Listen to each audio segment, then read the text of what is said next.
സങ്കീർത്തനം 34.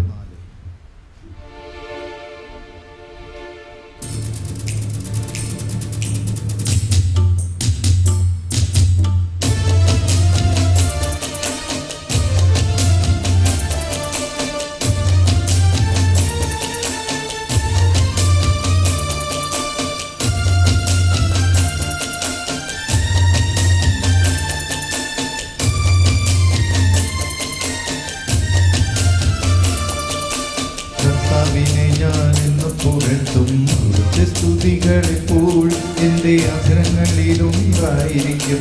കർത്താവിൽ ഞാൻ അഭിമാനം കൊള്ളുന്നു, പീഡിതം കേട്ടാനന്ദിക്കട്ടെ. എന്നോടൊത്ത് കർത്താവിനെ മഹത്വപ്പെടുത്തുവിൻ.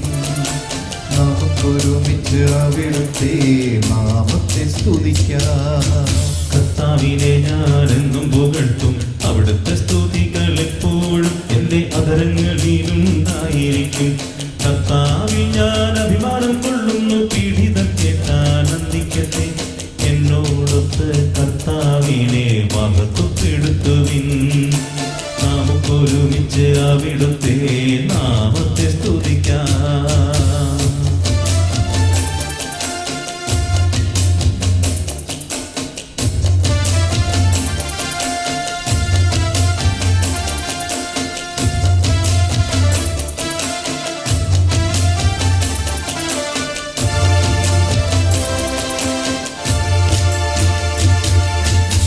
കർത്താവിനെ തേടി അവിടുന്ന് എനിക്ക് ഉത്തരമരുളി.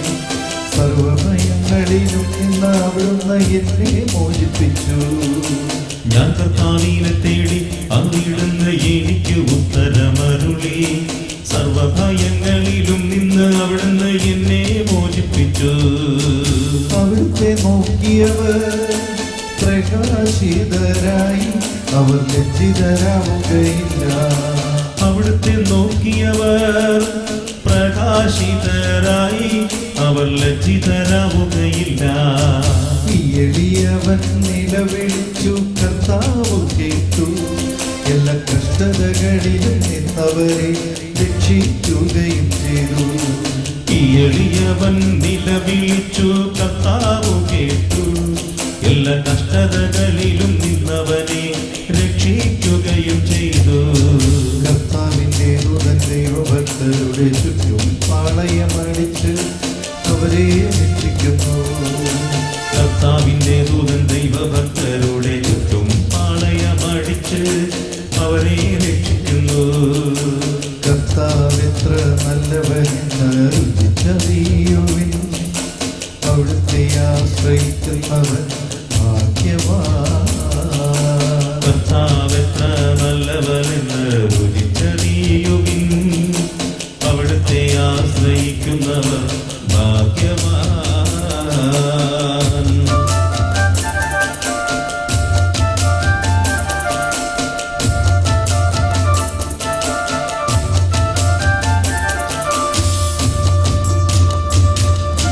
കർത്താവിന്റെ വിശുദ്ധരെ അവിടുത്തെ ഭയപ്പെടുവിൻ.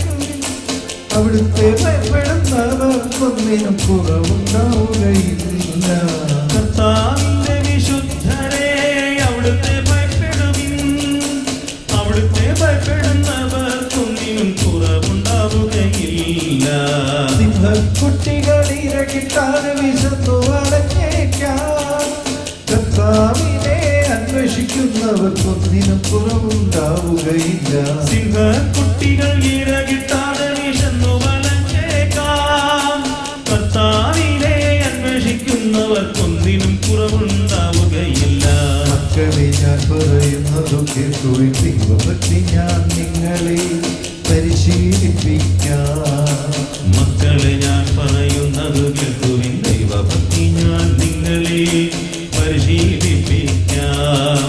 ജീവിതമാഗ്രഹിക്കുകയും സന്തുഷ്ടമായത് കൈസ് അഭിലഷിക്കുകയും ചെയ്യുന്നു. ജീവിതമാഗ്രഹിക്കുകയും സന്തുഷ്ടമായത് കൈസ് അഭിലഷിക്കുകയും ചെയ്യുന്നു. തിന്മയിൽ നിന്ന് നാവിനെയും വ്യാജഭക്ഷണത്തിൽ നിന്ന് ആദരങ്ങളെയും സൂക്ഷിച്ചുകൊള്ളുവിൻ. നന്മ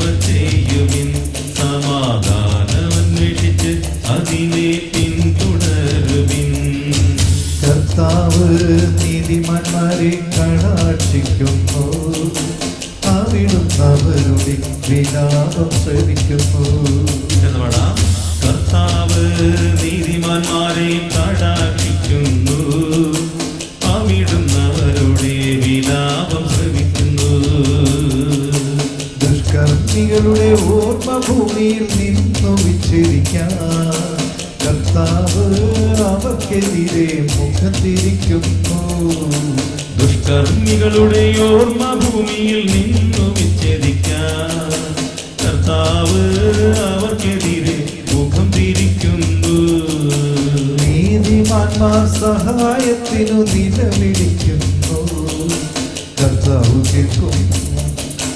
നീതിമാന്മാർ സഹായത്തിന് നിലവിളിക്കുമ്പോൾ കർത്താവ് കേൾക്കുന്നു. അവരെ സകലവിധ കഷ്ടതകളിലും നിന്ന് രക്ഷിക്കുന്നു. അവരെ സകലവിധ കഷ്ടതകളിലും നിന്ന് രക്ഷിക്കുന്നു.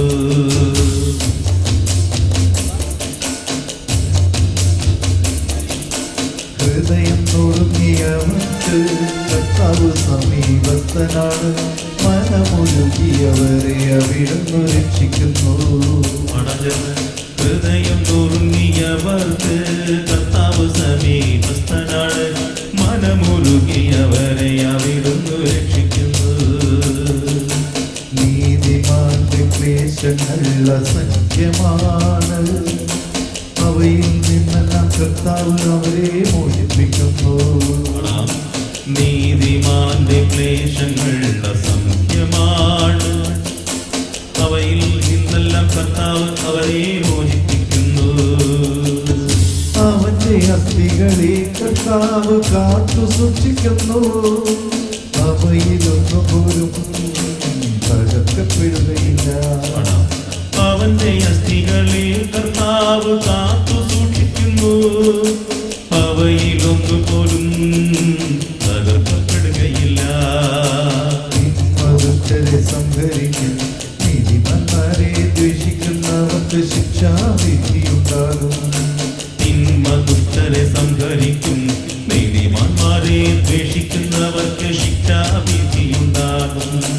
കർത്താവ് തന്റെ ദാസരുടെ ജീവനെ രക്ഷിക്കുന്നു, അവിടുത്തെ ശരണം പ്രാപിക്കുന്നവർ ശിക്ഷയ്ക്കു വിധിക്കപ്പെടുകയില്ല. കർത്താവ് തന്റെ ദാസരുടെ ജീവനെ രക്ഷിക്കുന്നു, അവിടുത്തെ ശരണം പ്രാപിക്കുന്നവർ ശിക്ഷയ്ക്കു വിധിക്കപ്പെടുകയില്ല. കർത്താവിനെ ഞാൻ എന്നും പുകഴ്ത്തും, അവിടുത്തെ സ്തുതികളിപ്പോൾ എൻ്റെ അഗ്രങ്ങളിലുണ്ടായിരിക്കും. കർത്താവിൽ ഞാൻ അഭിമാനം കൊള്ളുന്നു, പീഡിതർക്കേറ്റാനന്ദിക്കട്ടെ. എന്നോടൊത്ത് കർത്താവിനെ മഹത്വപ്പെടുത്തുവിൻ. നമുക്കൊരുമിച്ച് അവിടുത്തെ നാമത്തെ സ്തുതിക്കാം. കർത്താവിനെ ഞാൻ എന്നും പുകഴ്ത്തും, അവിടുത്തെ സ്തുതികൾ എപ്പോഴും എൻ്റെ അധരങ്ങളിലുണ്ടായിരിക്കും. കർത്താവിൽ ഞാൻ അഭിമാനം കൊള്ളുന്നു, പീഡിതർക്കേറ്റാനന്ദിക്കട്ടെ. എന്നോടൊത്ത് കർത്താവിനെ മഹത്വപ്പെടുത്തുവിൻ. നമുക്കൊരുമിച്ച് അവിടുത്തെ നാമത്തെ സ്തുതിക്കാം. കർത്താവിനെ ഞാൻ എന്നും പുകഴ്ത്തും, സ്തുതികളിപ്പോൾ എൻ്റെ അധരങ്ങളിലുണ്ടായിരിക്കും. കർത്താവിൽ ഞാൻ അഭിമാനം കൊള്ളുന്നു, പീഡിതർക്കേറ്റാനന്ദിക്കട്ടെ. എന്നോടൊത്ത് കർത്താവിനെ മഹത്വപ്പെടുത്തുവിൻ. നമുക്കൊരുമിച്ച് അവിടുത്തെ നാമത്തെ സ്തുതിക്കാം. കർത്താവിനെ ഞാൻ എന്നും പുകഴ്ത്തും, അവിടുത്തെ സ്തുതികൾ എപ്പോഴും എൻ്റെ അധരങ്ങളിലുണ്ടായിരിക്കും.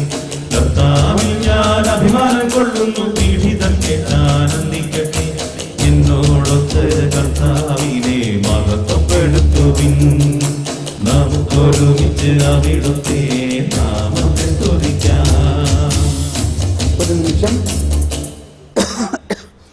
നമ്മൾ ഓരോ സങ്കീർത്തനവും ആദ്യം ഒരു പ്രാവശ്യം ഒന്ന് വായിച്ചിട്ട് നോക്കണം.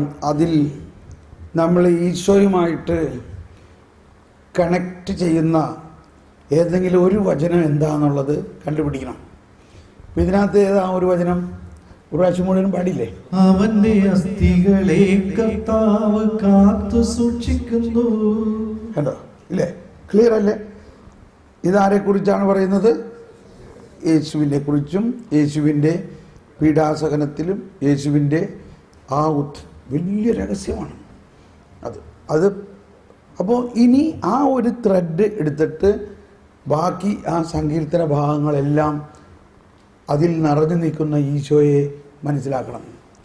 അങ്ങനെ ഈശോയെ മനസ്സിലാക്കി കഴിഞ്ഞിട്ട് മനസ്സിലാക്കേണ്ടത് ആ ഈശോയുടെ ഒരു ശാഖയാണ് ഞാൻ. മാമോദീസായിലൂടെ ഞാനും മറ്റൊരു ഈശോയാണ്. എന്നിട്ട് ഇത് മുഴുവനും നമ്മളിൽ അപ്ലൈ ചെയ്യണം, നമ്മളുടെ ജീവിതവുമായിട്ട് ബന്ധപ്പെടുത്തണം. അങ്ങനെ ഓരോ സങ്കീർത്തനത്തിലും കുറച്ച് സമയം ചെലവഴിച്ച് ഇങ്ങനെ ഒന്ന് ധ്യാനിച്ച് അത് കഴിയുമ്പോൾ പിന്നെ ആ സങ്കീർത്തനം പാടാൻ ഭയങ്കര ആഗ്രഹമായിരിക്കും. നീതിമാന്റെ ക്ലേശങ്ങൾ അസംഖ്യമാണ്, അവയിൽ നിന്നെല്ലാം കർത്താവ് അവരെ മോചിപ്പിക്കും. അപ്പോൾ നീതിമാനാണെങ്കിൽ ക്ലേശങ്ങൾ ഉണ്ടാവും. ഇപ്പം നമുക്ക് തോന്നും നമ്മൾ ഇത്ര നന്നായിട്ട് പ്രാർത്ഥിക്കണം, ഇത്രയും വലിയ ശുശ്രൂഷയൊക്കെ നടത്തണം, അപ്പോൾ നമ്മൾക്കെല്ലാം ഭംഗിയായിട്ട് നടക്കണ്ടേ? ഒരിക്കലും അങ്ങനെ ഉണ്ടാവില്ല. ക്ലേശങ്ങളും ദുരിതങ്ങളും, സന്തോഷമായോ? ക്ലേശങ്ങളും ദുരിതങ്ങളും ഇതിൻ്റെ ഒരു ആവശ്യമാണ്, വളമാണ്, എന്നാലേ പുറപ്പെടുള്ളൂ ഫലം. അതുകൊണ്ട് അതൊരു പ്രാവശ്യം മൈൻഡ് സെറ്റ് അങ്ങനെ ആയിക്കഴിഞ്ഞാൽ ക്ലേശങ്ങളും ദുരിതങ്ങളും കാണുമ്പോൾ പ്രൈസ് ദ ലോർഡ്, എന്തോ നല്ല അഭിഷേകത്തിനുള്ള ഒരുക്കമായിട്ടുണ്ട്. ഇപ്പോൾ ഓരോ ധ്യാനം തുടങ്ങുന്നതിന് മുമ്പ്, ഇപ്പോൾ ഇവിടെ ധ്യാനം തുടങ്ങുന്നതിന് മുമ്പ് വളരെയധികം ക്ലേശങ്ങളും പ്രയാസങ്ങളും ഉണ്ടാവും, എല്ലാവർക്കും ഉണ്ടാവും. ഇപ്പോൾ എനിക്ക് വേണ്ടി പ്രാർത്ഥിക്കണവർ ഇപ്പോൾ പല സ്ഥലത്തും ഈ ധ്യാനത്തിന് വേണ്ടി നമ്മുടെ ടീം പ്രാർത്ഥിച്ചുകൊണ്ട് അവർക്ക് ഓരോരുത്തർക്കും ഒന്നില്ലെങ്കിൽ ഒരാളുടെ തൊണ്ട വീർത്ത് വരണ്ടാവും, അല്ലെങ്കിൽ ഒരാളുടെ കാലുമ നീര് വന്നിട്ടുണ്ടാവും, അല്ലെങ്കിൽ ഒരാളുടെ നടുവിന് വേദന ഉണ്ടാവും. ഇതെന്തുകൊണ്ടാണ്? അതുകൊണ്ടാണ് ഞാനിവിടെ നിൽക്കുന്നത്. മനസ്സിലാവുന്നുണ്ടോ? അപ്പോൾ അവർക്ക് മനസ്സിലായി, ഇത് ഈ വചനം പ്രഘോഷിക്കുന്ന ആളുടെ തൊണ്ടയ്ക്ക് വേണ്ടിയുള്ളതാണ്. അപ്പോൾ നമ്മൾ അതുപോലെ ഈശോയുമായിട്ട് ലയിച്ചിരിക്കുമ്പോൾ ഈശോ സഹിച്ച ആ പീഡാനുഭവവും മരണവും ഉത്ഥാനവും ഒരിക്കൽ സംഭവിച്ചത് അനന്തതയിലേക്ക് പ്രവേശിച്ചിരിക്കുന്നു, അല്ലേ? അതന്ന് സംഭവിച്ചു കഴിഞ്ഞോ? ഒരിക്കൽ സംഭവിച്ചു. പക്ഷേ ഈശോ ആരാണ്? നിത്യനായ ദൈവമാണ്, നിത്യപുരോഹിതനാണ്, നിത്യമായ ബലിയാണ്, അനന്തതയിലേക്ക് വേണ്ടിയാണ് ഈശോ. അന്ന് ജീവിക്കുന്ന ആളുകൾക്ക് വേണ്ടി ആയിരുന്നോ ഈശോ ബലി അർപ്പിച്ചത്? അവർക്ക് വേണ്ടി മാത്രമല്ല, എന്നും ജീവിക്കുന്ന, എന്നു മുതൽ എന്നു വരെ ജീവിക്കുന്ന ആളുകൾക്ക് വേണ്ടിയാണ്. ലോകാരംഭം മുതൽ ലോകാവസാനം വരെയുള്ളവർക്ക് വേണ്ടിയുള്ള ബലിയാണ് അർപ്പിച്ചിരിക്കുന്നത്. അതുകൊണ്ടാണ് പഴയ നിയമത്തിലുള്ള എല്ലാ സഹനങ്ങളും വിസ്മയനീയമായ രീതിയിൽ യേശു പങ്കുകൊണ്ടിട്ടുണ്ട്. പുതിയ നിയമത്തിൽ ഉള്ള സഹനങ്ങളും അതിനുശേഷം ലോകം മുഴുവനിലുള്ള സഹനങ്ങളും യേശുവിൻ്റെ പങ്കാളിത്തമുണ്ട്. നമ്മുടെ ജീവിതത്തിലുള്ള സഹനങ്ങളെല്ലാം തന്നെ യേശുവിൻ്റെ സഹനത്തിൻ്റെ ഒരു അംശമാണത്. അത് യേശുവിനെ ആശ്വസിപ്പിക്കാനും കൂടി വേണ്ടിയാണ്. അപ്പോൾ നമ്മൾ യേശു ചോദിച്ചു സങ്കീർത്തനം 69 ആരെങ്കിലും എന്നോട് സഹതപിക്കാനുണ്ടോ എന്ന് നോക്കി, ആരെയും കണ്ടില്ല. കണ്ടോ? അവിടെ കണക്റ്റായില്ല ആ വചനം. അപ്പോൾ ഈ അവസ്ഥയിൽ നമ്മുടെ സഹനങ്ങളും കഷ്ടതകളും ദുരിതങ്ങളും ബുദ്ധിമുട്ടുകളും നമ്മൾ അനുഭവിക്കുമ്പോൾ നമ്മൾ ഈ സങ്കീർത്തനത്തിലൂടെ അതിനെ ഈശോയുമായിട്ട് കണക്ട് ചെയ്യുകയാണെങ്കിൽ വളരെ എളുപ്പമാണ്. സങ്കീർത്തനം അതിൻ്റെ ഒരു ലിങ്കാണ്. അതാണ് ഈ സങ്കീർത്തനങ്ങളെല്ലാം. ഇപ്പോൾ ഇത് ഈ 34-ാം സങ്കീർത്തനം, ഇത് ദാവീദ് രാജാവ് അഭിമലേക്കിൻ്റെ മുമ്പിൽ ബുദ്ധിഭ്രമം നടിച്ച്, അത് മകൻ്റെ അടുക്കൽ നിന്ന് മകൻ ആക്രമിക്കാൻ വന്നിട്ട് രക്ഷപ്പെടും. സ്വന്തം മകൻ ആക്രമിക്കാൻ വന്നിട്ട് അവിടെ നിന്ന് രക്ഷപ്പെട്ട് അഭിമലേക്കിൻ്റെ അവിടെ പോയിട്ട് അവിടെ നിന്ന് ഒരു ബുദ്ധിഭ്രമം നടിച്ചൊരു വട്ടനായിട്ട് കാണിച്ചുകൊണ്ട് പാടുന്നതാണത്. അപ്പോൾ ഒരു അപ്പൻ രാജാവ് മകനെ പേടിച്ച് ഓടേണ്ട ആവശ്യമുണ്ടോ? പക്ഷേ മകനെ ഒരു നേരിടാൻ നിന്നില്ല. നേരിടാൻ നിന്നാൽ ഒന്നില്ലെങ്കിൽ അപ്പൻ അല്ലെങ്കിൽ മോൻ മരിക്കും, ഇല്ലേ? അവനെ തോറ്റുകൊടുക്കുകയാണ്. തോറ്റുവിട്ടുകൊണ്ട് താഴ്ന്നു കൊടുത്തുകൊണ്ട് വിട്ടുകൊടുത്തുകൊണ്ട് പൂർണ്ണമായിട്ട് ഈശോ താഴ്ന്നു കൊടുത്ത പോലെ ദാവീദ് അങ്ങ് താഴ്ന്നു കൊടുക്കുകയാണ്. അവിടെ ഹൃദയത്തിൽ പരിശുദ്ധാത്മാവ് നൽകിയ ആ ഗീതങ്ങളെല്ലാം വരാനിരിക്കുന്ന യേശുവിൻ്റെ പീഠാനുഭവത്തിൻ്റെ ഒരു ഡ്യൂപ്ലിക്കേറ്റ് മാതിരിയാണ് അവിടെ കാണുന്നത് മുഴുവൻ. ആ നീതിമാന്റെ ക്ലേശങ്ങൾ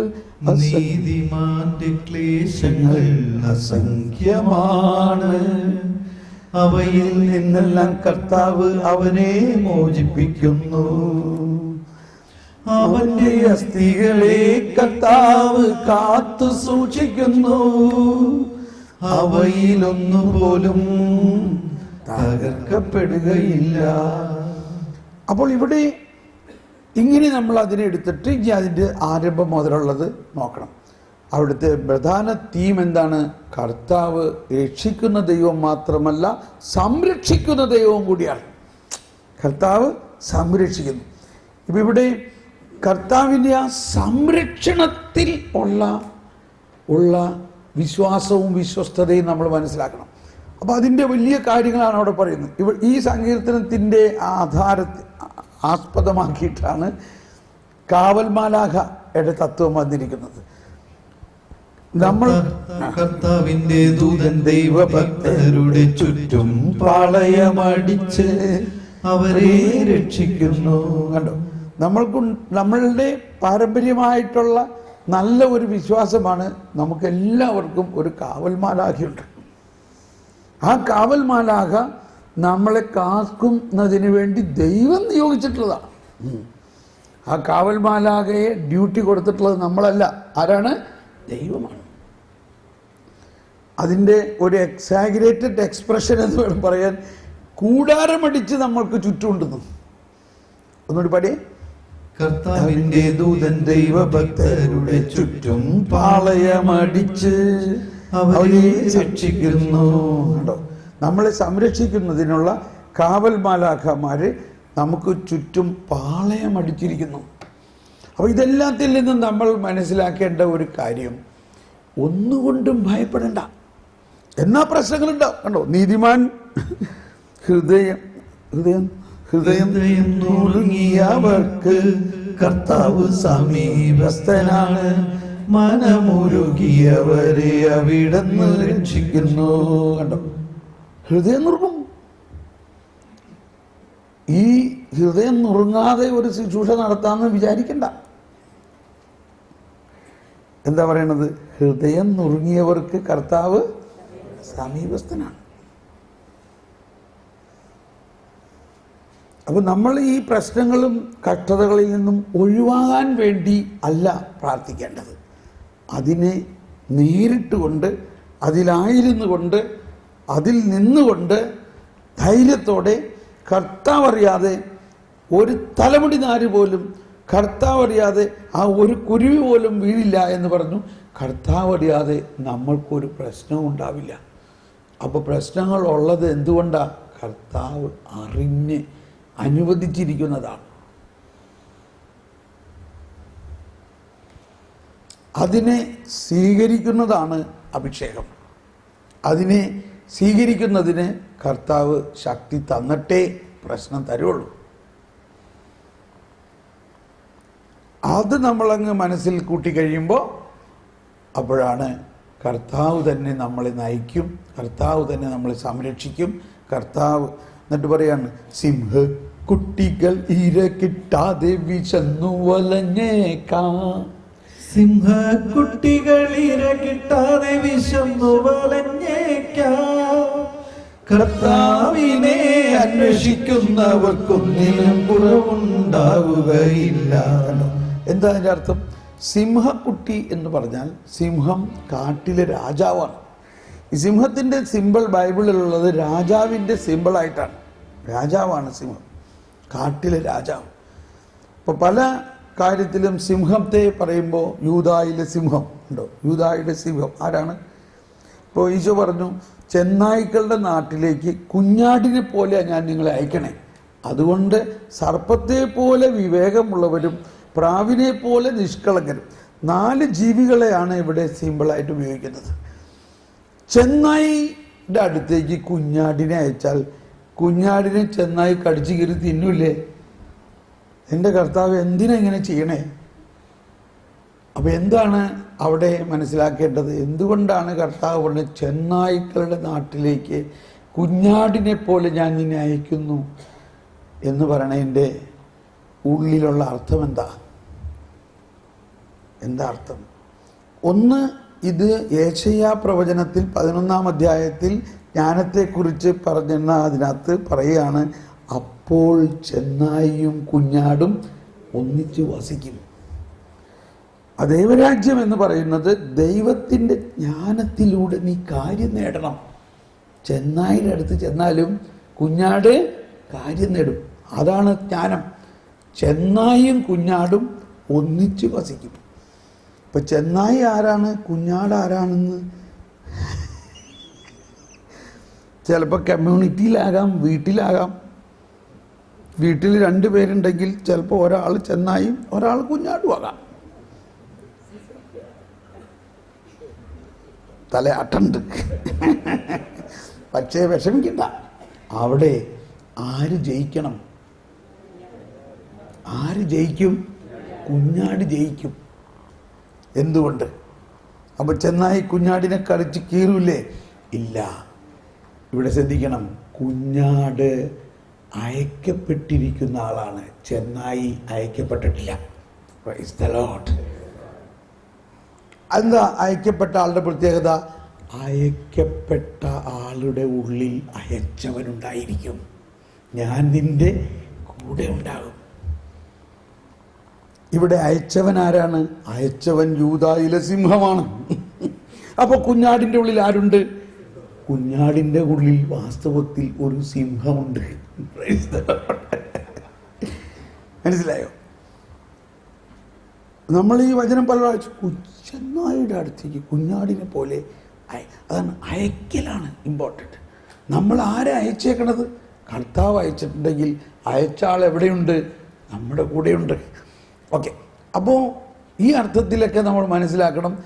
ഈ ചെന്നായി അല്ല, സിംഹക്കുട്ടി കാട്ടിലെ രാജാവാണെങ്കിൽ ആ രാജാവായ സിംഹത്തിൻ്റെ കുഞ്ഞിന് ഇര കിട്ടാതിരിക്കുമോ? അസംഭവ്യം ഇല്ലേ? ആ കുഞ്ഞിനെ ഇര കിട്ടാതിരുന്നാലും കർത്താവിൽ അന്വേഷിക്കുന്നവർക്ക് ഒന്നിനും കുറവുണ്ടാകില്ല. അത്തരത്തിലുള്ള ഒരു ദൈവാശ്രയം നമ്മൾക്കുണ്ടാകണം. ദൈവാശ്രയം ഒന്ന് പാടിയേ. സിംഹക്കുട്ടികളിര കിട്ടാതെ വിശന്നു വലഞ്ഞേക്കാം, കർത്താവിനെ അന്വേഷിക്കുന്നവർക്കൊന്നിനും കുറവുണ്ടാവുകയില്ല. എല്ലാവരും ശബ്ദമെടുത്തത് പാടിയ ഒറ്റ വരി. സിംഹക്കുട്ടികളിര കിട്ടാതെ വിശന്നു വലഞ്ഞേക്കാം, കർത്താവിനെ അന്വേഷിക്കുന്നവർക്കൊന്നിനും കുറവുണ്ടാവുകയില്ല. വീണ്ടും സിംഹക്കുട്ടികളിര കിട്ടാതെ കൈയടിച്ച് പാടി. കർത്താവിനെ അന്വേഷിക്കുന്നവർക്കൊന്നിനും കുറവുണ്ടാവുകയില്ല. എല്ലാവരും ശബ്ദം ഉയരട്ടെ. കുട്ടികൾ ഇര കിട്ടാതെ വിശന്നു വലഞ്ഞേക്കാം, കർത്താവിനെ അന്വേഷിക്കുന്നവർക്കൊന്നിനും കുറവുണ്ടാവുകയില്ല. കുട്ടികൾ ഇര കിട്ടാതെ വിശന്നു വലഞ്ഞേക്കാം, കർത്താവിനെ അന്വേഷിക്കുന്നവർക്കൊന്നിനും കുറവുണ്ടാവുകയില്ല.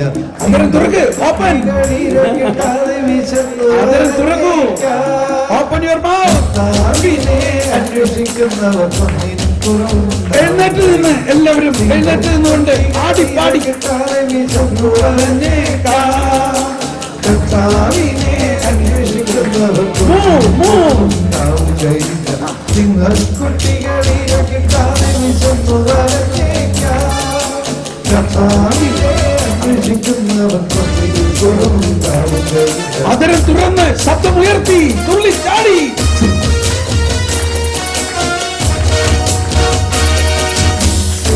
കുട്ടികളിര കിട്ടാതെ വിശന്നു വലഞ്ഞേക്കാം, കർത്താവിനെ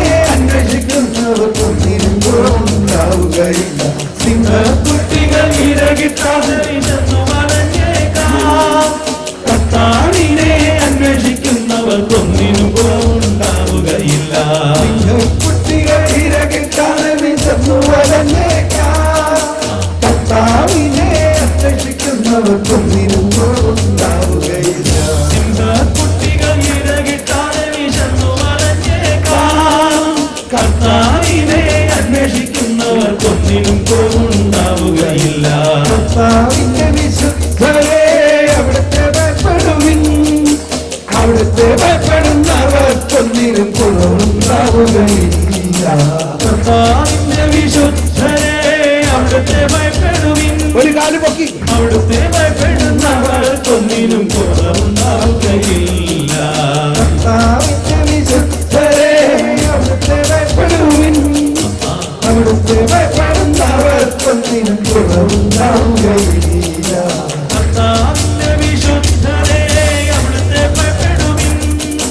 അവിടുത്തെ ഭയപ്പെടുന്നവർക്കൊന്നിനും കുറവുണ്ടാവുകയില്ല. കുട്ടികൾ ഇരകിട്ടാതെ വിശന്നു വലഞ്ഞേക്കാം. കർത്താവിനെ അന്വേഷിക്കുന്നവർക്കൊന്നിനും കുറവുണ്ടാവുകയില്ല. സിംഹക്കുട്ടികൾ ഇരകിട്ടാതെ വിശന്നു വലഞ്ഞേക്കാം. കർത്താവിനെ അന്വേഷിക്കുന്നവർക്കൊന്നിനും കുറവുണ്ടാവുകയില്ല. കുട്ടികൾ ഇരകിട്ടാതെ വിശന്നു വലഞ്ഞേക്കാം. കർത്താവിനെ അന്വേഷിക്കുന്നവർക്കൊന്നിനും കുറവുണ്ടാവുകയില്ല. സിംഹക്കുട്ടികൾ ഇരകിട്ടാതെ വിശന്നു വലഞ്ഞേക്കാം. കർത്താവിനെ അന്വേഷിക്കുന്നവർക്കൊന്നിനും കുറവുണ്ടാവുകയില്ല. കർത്താവിന്റെ വിശുദ്ധരെ അവിടുത്തെ ഭയപ്പെടുവിൻ. അവിടുത്തെ ഭയപ്പെടുന്നവർക്കൊന്നിനും കുറവുണ്ടാവുകയില്ല. കർത്താവിന്റെ വിശുദ്ധരെ അവിടുത്തെ ഭയപ്പെടുവിൻ. അവിടുത്തെ ഭയപ്പെടുന്നവർക്കൊന്നിനും കുറവുണ്ടാവുകയില്ല. കർത്താവിനെ ഞാൻ പുറത്തും അവിടുത്തെ സ്തുതികൾ ഇപ്പോൾ എന്റെ അതിരങ്ങളിലുണ്ടായിരിക്കും. കർത്താവ് ഞാൻ അഭിമാനം കൊള്ളുന്നു പീഡിതത്തെ താരംഭിക്കട്ടെ. എന്നോടത്ത് കർത്താവിനെ മഹത്വപ്പെടുത്തുവിൻ. നമുക്കൊരുമിച്ച് അവിടുത്തെ നാമത്തെ സ്തുതിക്കാം. കർത്താവിനെ ഞാനെന്നും പുകഴ്ത്തും. അവിടുത്തെ സ്തുതികൾ എപ്പോഴും എന്റെ അതരങ്ങളിലുണ്ടായിരിക്കും. കർത്താവിൽ ഞാൻ അഭിമാനം കൊള്ളുന്നു പീഡിതത്തെ താനന്ദിക്കട്ടെ. എന്നോടൊത്ത് കർത്താവിനെ മഹത്വപ്പെടുത്തുവിൻ. നമുക്കൊരുമിച്ച് അവിടുത്തെ നാമത്തെ സ്തുതിക്കാം.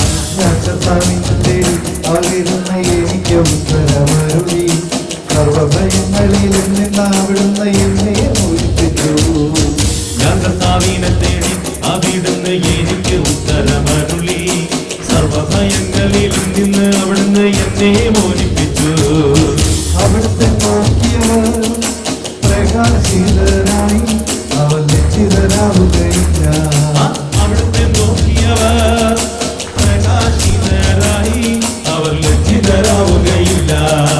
അവിടുത്തെ നോക്കിയവർ പ്രകാശിതരായി അവർ ലജ്ജിതരാവുകയില്ല. അവിടുത്തെ നോക്കിയവർ പ്രകാശിതരായി അവർ ലജ്ജിതരാവുകയില്ല. എളിയവൻ നിലവിളിച്ചു കർത്താവ് കേട്ടു. എല്ലാ കഷ്ടതകളിലും നിന്നവനെ രക്ഷിക്കുകയും ചെയ്തു. വിളിച്ചു കർത്താവ് കേട്ടു. എല്ലാ കഷ്ടതകളിലും നിന്നവനെ രക്ഷിക്കുകയും ചെയ്തു. എളിയവൻ നിലവിളിച്ചു കർത്താവ് കേട്ടു. എല്ലാ കഷ്ടതകളിലും നിന്നവനെ രക്ഷിക്കുകയും ചെയ്തു. എളിയവൻ നിലവിളിച്ചു കർത്താവ് കേട്ടു. എല്ലാ കഷ്ടതകളിലും നിന്നവനെ രക്ഷിക്കുകയും ചെയ്തു. Praise the Lord. നമ്മൾ എവിടെയാ? ഇസ്രായേലിലാണോ? ദാവീദിനോടൊപ്പം ആടുകയാണോ? ഇല്ലേ? നമ്മൾ ശരിക്കും ദാവീദിന്റെ കൂടെ ആടിപ്പാടുന്ന മാതിരിയും കർത്താവിൻ്റെയും മാതാവിൻ്റെയും മാലാഖാമാരുടെയൊക്കെ കൂടെ ആടിപ്പാടുന്ന ഒരു അനുഭവമാണിത്. അപ്പോൾ ഈ ധ്യാനം കഴിഞ്ഞ് ചെല്ലുമ്പോൾ ആളുകൾ ചോദിക്കും, വീട്ടിലൊക്കെ എങ്ങനെ ഉണ്ടായിരുന്നു ധ്യാനം എന്ന് ചോദിച്ചാൽ നിങ്ങൾ പറയല്ല വേണ്ടത്, പാടണം. എങ്ങനെ ഉണ്ടായിരുന്നു ധ്യാനം എന്ന് ചോദിച്ചാൽ എന്ത് പറയും? സിംഹക്കുട്ടികൾ ഇരകിട്ടാതെ വിശന്നു വലഞ്ഞേക്കാം. അന്വേഷിക്കുന്നവർക്കൊന്നിനും കുറവുണ്ടാവുകയില്ല. ഒരു മിനിറ്റ്, ധ്യാനം എങ്ങനെ ഉണ്ടായിരുന്നു?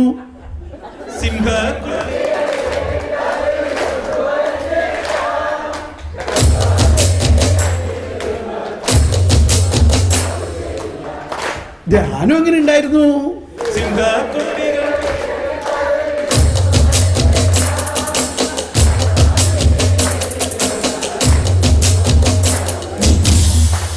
മനസ്സിലായോ? ഇതിൽ നിന്ന് എല്ലാവരും മനസ്സിലാക്കണം. എന്ത് മനസ്സിലാവും? ഇത് ഡാഡിക്ക് എന്ത് പറ്റി, ഇത് സിസ്റ്ററിന് എന്ത് പറ്റി? ഇരിക്കാം.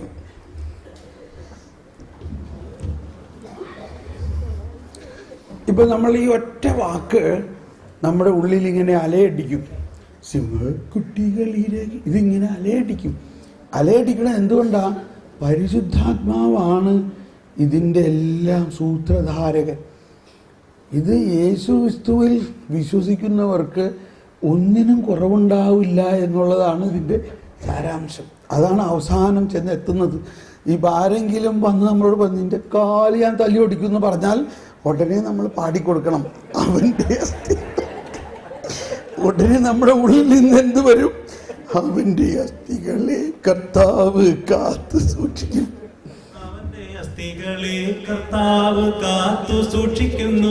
കണ്ടോ? അപ്പൊ നീ അടിക്കാൻ വായോ, അടിക്കാൻ വാ, അടിച്ചോ, നീ അടിച്ചോ, ഒരു കുഴപ്പമുണ്ടാവില്ല എനിക്ക്. കാരണം അവൻ്റെ അസ്ഥികളെ കർത്താവ് കാത്തു സൂക്ഷിക്കും. അപ്പോൾ ഇതിൻ്റെ ആന്തരിക അർത്ഥവും മനസ്സിലാക്കണം. അത്രയ്ക്ക് രക്ഷാകര പദ്ധതിയുടെ ഓരോ ചെറിയ അംശങ്ങൾ വരെ അവിടെ സങ്കീർത്തനത്തിൽ രേഖപ്പെടുത്തിയിട്ടുള്ളതാണ്. അപ്പോഴാണ് നമുക്കതിൻ്റെ ആ മഹത്വം ശരിക്കും മനസ്സിലാവുന്നത്. ഈ പീഠാനുഭവത്തിൻ്റെ കുരിശിൻ്റെ വഴിയെല്ലാം നമ്മൾ ധ്യാനിക്കുമ്പോൾ അതിൻ്റെ ഓരോ സംഭവങ്ങളും യേശയ്യായിലും സങ്കീർത്തനങ്ങളിലും രേഖപ്പെടുത്തിയിട്ടുള്ളതാണ്. അങ്ങനെ അത് തമ്മിൽ നമ്മൾ കണക്ഷൻ ആകുമ്പോഴാണ് ഈ പഴയ നിയമത്തിനെ പുതിയ നിയമത്തിൻ്റെ കണ്ണിലൂടെ കാണുക എന്ന് പറയണത്. അതാണ് കാറ്റഗിസത്തിൽ 129 ഖണ്ഡികയിൽ ഒന്ന് എഴുതിയെടുത്തു. അത് 129 ഖണ്ഡികയിൽ പറയുന്നത് 129. അതിനാൽ മരിച്ചുത്ഥാനം ചെയ്ത ക്രിസ്തുവിൻ്റെ വെളിച്ചത്തിലാണ് ക്രിസ്ത്യാനികൾ പഴയ നിയമം വായിക്കുന്നത്. മരിച്ചുത്ഥാനം ചെയ്ത ക്രിസ്തുവിൻ്റെ വെളിച്ചത്തിലാണ് ക്രിസ്ത്യാനികൾ പഴയ നിയമം വായിക്കുന്നത്. ഇപ്പോൾ നമ്മളുടെ ജ്ഞാനത്തിൻ്റെ ഒരു വശം ഈ പഴയ ബൈബിളിലെ എവിടെയെങ്കിലുമുള്ള ഒരൊറ്റ വചനം എടുത്തുകൊണ്ട് നമ്മളിങ്ങനെ പറയുകയോ പഠിപ്പിക്കുകയോ ചെയ്യുന്നതിലല്ല അതിൻ്റെ യുക്തി. അതിനെ യേശുവിൻ്റെ ജീവിതവുമായിട്ട് ബന്ധപ്പെടുത്താൻ നമ്മൾ കാണണം വഴി. ഒരു വചനം ഇന്ന എഴുതിയിരിക്കും, ദൈവത്തിനൊന്നും അസാധ്യമല്ല. ആ ഒരു വചനം എടുത്ത് പറഞ്ഞത് അതിൻ്റെ ശക്തിയിൽ ആശ്രയിച്ചാൽ പോരാ. ദൈവത്തിന് ഒന്നും അസാധ്യമല്ല എന്ന് പറഞ്ഞ വചനം നമ്മൾ ഒരുപാട് ഉപയോഗിക്കാറുണ്ട്. പക്ഷേ അത് കഴിഞ്ഞിട്ട് ആ കർത്താവ് തന്നെ പറഞ്ഞിരിക്കുകയാണ്, മനുഷ്യനായ നിനക്കും ഒന്നും അസാധ്യമല്ല. അതെങ്ങനെ? നമ്മളിപ്പോൾ മനുഷ്യനല്ല, നമ്മൾ ആരാ? നമ്മൾ ദൈവമക്കളാണ്. ദൈവമക്കളാണെങ്കിൽ നമ്മൾ ആരാ? എനിക്കുള്ളതെല്ലാം നിനക്കുള്ളതാണാവേ, എനിക്കുള്ളതെല്ലാം നിനക്കുള്ളതാണ്. കർത്താവ് അങ്ങനെ കാണുന്നു. ഇത് നമ്മളുടെ അടുത്ത് പറഞ്ഞവരോടൊക്കെ പറയണം. കുറച്ച് ദിവസം മുമ്പ് ഞാൻ എറണാകുളത്ത് ഇവിടെ വരണേക്കുമ്പോൾ ഒരാൾ കുറേ പ്രാവശ്യം ഫോൺ ചെയ്തു. എന്താ വിളിച്ചു? എൻ്റെ ബ്രദറെ ഭയങ്കര കടബാധ്യതയാണ്, അതുകൊണ്ട് ഞാൻ ഫോറിനിൽ പോയി വല്ല ജോലി ചെയ്യാമെന്ന് വിചാരിക്കുകയാണ്. അങ്ങനെ അതിനുവേണ്ടി ചെന്നപ്പോൾ ഇത്ര ലക്ഷം രൂപ കൊടുത്താലേ ഫോറിനിൽ ജോലി കിട്ടുമെന്ന് വിചാരിച്ചു. അതുകൊണ്ട് എന്ത് ചെയ്യണം? ബ്രദർ ഒന്ന് പ്രാർത്ഥിച്ച് പറഞ്ഞേ. കണ്ടോ, ഇപ്പം ഇത് കണിയാരമാതിരി പറയാനാണ്. ഞാൻ പറഞ്ഞു ഞാനൊരു കണിയാരൊന്നും അല്ല. എന്നാലും എനിക്ക് അറിഞ്ഞൂടാ ബ്രദറെ. അറിഞ്ഞൂടെങ്കിൽ ചുമ്മാ കർത്താവിനോട് പറയുക, കർത്താവ് എനിക്ക് അറിഞ്ഞൂടാ. മനസ്സിലാവുന്നുണ്ടോ? എന്ത് പറയണം? എനിക്ക് അറിഞ്ഞൂടാ കർത്താവ്, നീ ഒരു വഴി കാണിച്ചു തരണേ.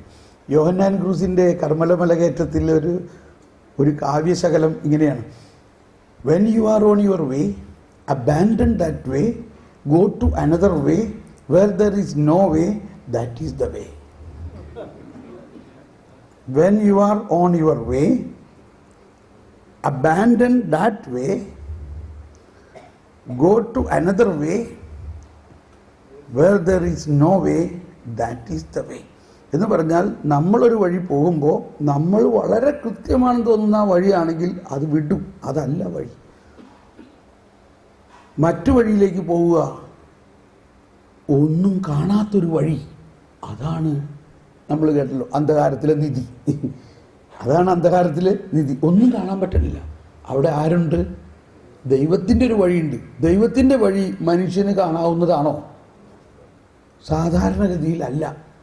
മനുഷ്യൻ തോന്നുന്ന ഇത് നല്ലൊരു പ്ലാനാണ് കേട്ടോ, ഇതിലൂടെ പോയാൽ ശരിക്കും നമ്മൾ വിജയിക്കും എന്ന് നമുക്ക് തോന്നുകയാണെങ്കിൽ അത് നമ്മുടെ മനുഷ്യന് ഉൾക്കൊള്ളാവുന്ന ഒരു വഴിയാണ്, അത് ദൈവത്തിൻ്റെ വഴിയല്ല.